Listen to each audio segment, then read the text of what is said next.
చిన్న పిల్లల దగ్గర నుంచి పెద్దవాళ్ళ వరకు ఇష్టంగా తినగలిగే కూర అయితే పప్పు కానీ సాంబార్ కానీ ఇష్టంగా అయితే తింటూ ఉంటాము. అంతేకాకుండా ఈ బగబగ మండే ఎండలకి కొంచెం సాంబార్ కానీ పప్పు కానీ కొంచెం ఇష్టంగా తింటూ ఉంటాం కదా. ఇక్కడైతే నేను సాంబార్ అయితే చేస్తున్నాను.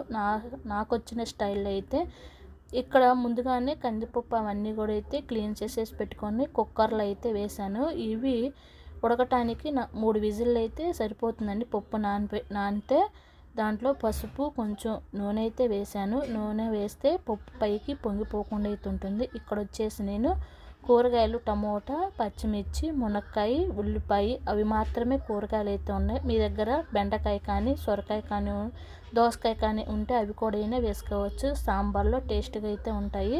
నా దగ్గర ఉన్న కూరగాయలతోనే సాంబార్ అయితే చేస్తున్నాను. ఏదేమైనా సాంబారు చేసే తీరులో చేస్తేనే టేస్ట్గా అయితే ఉంటాయి కదా. కూరగాయలన్నీ కూడా అయితే కట్ చేశాను. పప్పు కూడా అయితే ఉడికిపోయిందండి. అవి ఫ్యాన్ కింద అయితే పెట్టేశాను.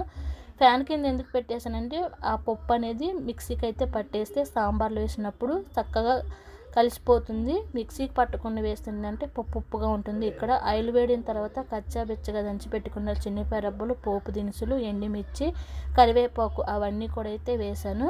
అవి కొంచెం ఫ్రై అయిన తర్వాత కూరగాయలన్నీ కూడా వేసేసానండి. కూరగాయలు వేసిన తర్వాత కొంచెం ఉప్పు కొంచెం పసుపు వేస్తే ఈ కూరగాయలు అనేది కూడా త్వరగా అయితే మగ్గిపోతాయి. ఇక్కడ వచ్చేసి ఈ కూరగాయలు ఒక 10 నిమిషాలు మగ్గిపోతే సరిపోతుంది. తర్వాత చింతపండు పులుపు చిన్న నిమ్మకాయ సైజ్ అంతా అయితే నానపెట్టేసుకొని ఆ గుజ్జంతా కూడా అయితే తీసి పక్కన పెట్టేసుకున్నాను.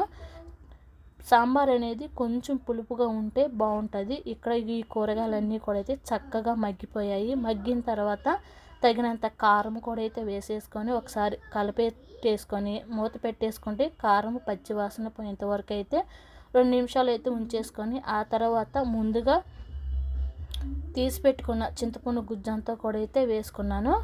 ఇక్కడ మీరు చిక్కగా కావాలంటే చిక్కగా చేసుకోవచ్చు, కొంచెం పలసగా చేసుకోవచ్చు. నేనైతే మరీ పలసగా కాకుండా మరీ చిక్కగా కాకుండా మీడియంగా అయితే చేశాను.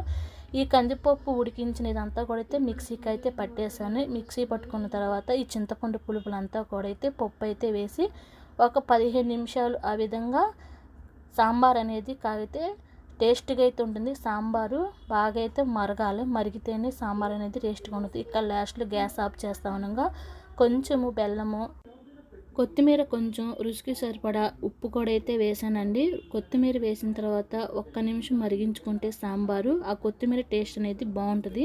సాంబార్ అయితే రెడీ. నచ్చితే లైక్